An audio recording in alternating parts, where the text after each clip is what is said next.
నా constituency limit Gundugolu దగ్గర నుంచి పక్క రానేమో రానిచ్చేదేనండి. సాక్షి అక్కడికే వెళ్తాం మొత్తం అవి ఎక్కడికి రాదు అంతే. మొత్తం ప్రింటింగ్ లోపలికి వెళ్ళను బయటకు వెళ్ళను లోపలికి వెళ్తాను. దాంట్లోకి ఏం చేస్తారా? ఎందుకు మించి ఏమైనా చేస్తారా? 67 రోజులు ఉత్తుపునాన్ని పడతాయండి నన్ను జగన్. 67 రోజులు జైల్లో ఉన్న ఉత్తుపునానికి మేమేం తప్పు చేసామని రాస్తున్నాడు. వాళ్ళ మాజీ ఎమ్మెల్యేలాగా మేము దోపిడీ చేసామా? చెప్పండి. దోపిడీ చేస్తే ఇప్పుడు కట్టేస్తా రోడ్డు మీద నుంచి. సరే నాకేదో పని పాట లేకుండా నేను వచ్చి రోడ్డు మీద కూర్చున్నాను అనుకున్నాడేమో. పని పాట లేకుండా నేను వచ్చి కూర్చున్నాను అనుకున్నాడేమో. అతనితో బీరోతో మాట్లాడండి. మీరు మాట్లాడే ఏ విషయం చెప్తే తాడపల్లి కూడా పురమాచుకుంటా. మాట్లాడి వస్తా అని చెప్పారు కదా సార్.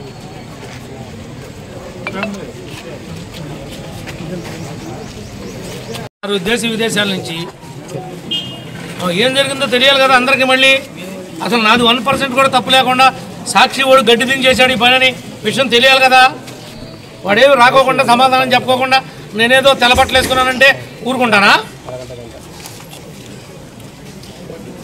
ప్రెస్ మీట్ పెడితే అయిపోదు కదా సార్. ఇప్పుడు వాడు వచ్చి ఎముకబుల్గా మాట్లాడి పెద్ద మనుషులు, నాకు పెద్ద మనుషులు ఎవరంటే ప్రెస్ వాళ్ళే, నాకు మీడియా మిత్రులే పెద్ద మనుషులు. వాళ్ళు ఏది చెబితే అది వింటా. వాళ్ళు అంతా వాళ్ళకి అసోసియేషన్ ఉంది కదా, వాళ్ళే చెప్పమనండి. ఈ జరిగిన దాంట్లో 1% దెందులూరు ఎమ్మెల్యే ప్రభాకర్ తప్పు ఉందని తెలిస్తే ఆ తప్పు క్షమాపణ చెప్పి అయ్యన్ పాత్ర గారి దగ్గరికి వెళ్ళి నేనే రిజిగ్నేషన్ ఇచ్చి వచ్చేస్తా. నాది లేదు అంటే సాక్షి వాడు ఏమి జరిగినటువంటి నష్టాన్ని ఈ అబ్బిగాడు కుట్రతో జరిగింది. ఇది అబ్బిగాడు అందరికంటే ముందు పోస్ట్ చేసింది ఆడే. మీడియాలోకి రాకముందే, సాక్షి వాడికి రాకముందే పోస్ట్ చేసాడు. వాడి పాత్ర ఉంది దీంట్లో. ఇదంతా పెద్ద ప్లానింగ్ చేసి మమ్మల్ని ఇరికిద్దామని చూశారు. మా చంద్రబాబు గారు, లోకేష్ బాబు గారు, పవన్ గారు ఈ మీడియాలో వచ్చేస్తే కనుక ఏం జరిగిపోయిందో యాక్షన్ తీసుకోమంటారేమోనని ఆ ట్రాప్లో వీళ్ళు పడతారేమో అని ట్రై చేశారు. ట్రాప్ చేశారు సార్ ఇది మమ్మల్ని.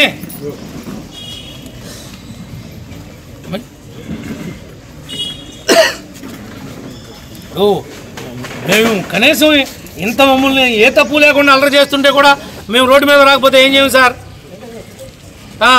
ఈ కూటమి వచ్చిన తర్వాత మా కాళ్ళు చేతులు కట్టేసినట్టున్నాయి. వాస్తవం ఆలోచించండి సార్. మీరు వాళ్ళకి చెప్పండి. ఏమీ ఇబ్బంది లేదు. బందోబస్తు ఉంది, ఇన్స్పెక్టర్ ఉన్నారు, ఎస్ఐలు ఉన్నారు, మీ వ్యాన్ మీ జింగిల్ బ్యాచ్ ఉంది.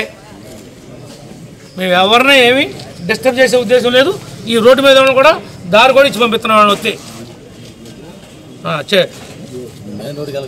ఈ విషయం తేల్చే వరకు వెళ్ళం సార్. అరగత కాదు, అంతా వర్క్ పెడతాం. ఇక్కడే పడుకుంటాను. నేను టెంట్ వేసి జమకాన కూడా తెప్పిస్తా. నైట్ కూడా ఇక్కడ పడుకుంటాం తేల్చపోతే. లేదంటే ఇప్పుడు చెప్తున్నాం, సాయంత్రం లోపు తేల్చకపోతే ఈ జిల్లాలో రేపొద్దున ఉదయం పేపర్ రాదు.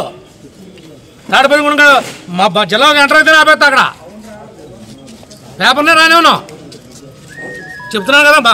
సమస్య లేదండి. వాళ్ళు ఎముకబుల్గా ఏం జరిగిందో, తప్పు జరిగిందా లేదా? తప్పు జరిగితే ప్రతి మనిషికే ఉంది సరి చేసుకునే అవకాశం.